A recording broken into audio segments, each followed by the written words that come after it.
A very good afternoon. I'm Dr. Abdullah Hanif Sheikh, consultant chest physician and pulmonologist based in Mumbai. I specialize in infective lung diseases, obstructive airway diseases, and drug resistant tuberculosis. The world today is being affected by climate change, which is affecting our lives and the whole humanity and the whole ecosystem. Today, we'll be speaking regarding obstructive airway diseases, which comprises of bronchial asthma, COPD, that is chronic obstructive pulmonary disease, which comprises of chronic bronchitis and emphysema, bronchiectasis, asthma COPD overlap syndrome, and various other conditions.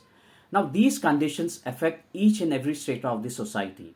Various age groups, be it children, adolescents, youngsters, adults, old age population, male and female, whether they belong to the rich strata of the society, people living in the high rises or living in the slums.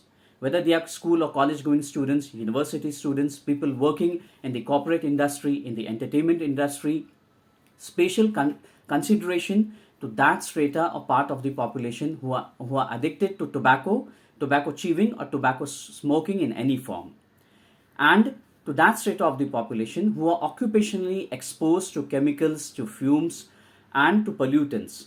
People working in the construction industry, in the furniture industry, in the dyeing industry, in the chemical industry, or any occupation where they are exposed to chemicals, to fumes, to smoke, to dust, etc. etc. Now, this is the strata of the population which is more susceptible to obstructive airway diseases because they have occupational exposure as well. The message is to live a healthy lifestyle.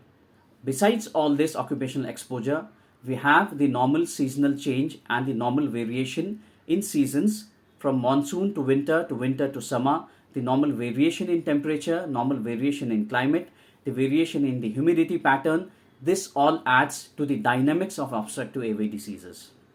The message is to live a healthy lifestyle, take care of your diet and nutrition, adequate amount of sleep is equally important, which is the most neglected part of the management of obstructive airway disease, adequate amount of fluids and water, the device or the medications. First will come to the medication part. The medications, either it is tablet or capsules or syrup, take it regularly and properly. If you have been prescribed inhaler by your physician and by your clinician and by your doctor, take it regularly and properly. Whether it's a dry powder inhaler or metered dose inhaler or metered dose inhaler with spacer or home nebulization.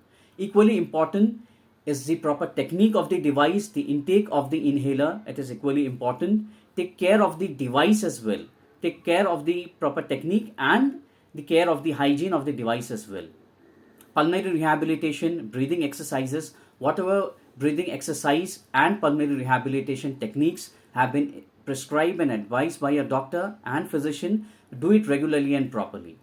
Stopping smoking and de-addiction is the most important part of the management of obstructive airway diseases. People neglect this. When they become symptom free or their symptoms decrease, they go back to their addiction, tobacco chewing, gutka chewing. Now, this is important. Emotional support, psychological support, and to some extent financial support, especially to people of the low strata or low income group, they need financial support as well. So this is tailored to the individual need. The management of obstructive airway disease, we have the part of the definition where it says that the management is tailored to the individual's need or the patient's need. In doing this, will improve the health of the patient, the health of the community, the health of the society, and the overall improvement of health of India and the whole of humanity. So this is today's message regarding obstructive airway diseases. Thank you. Jai Hind.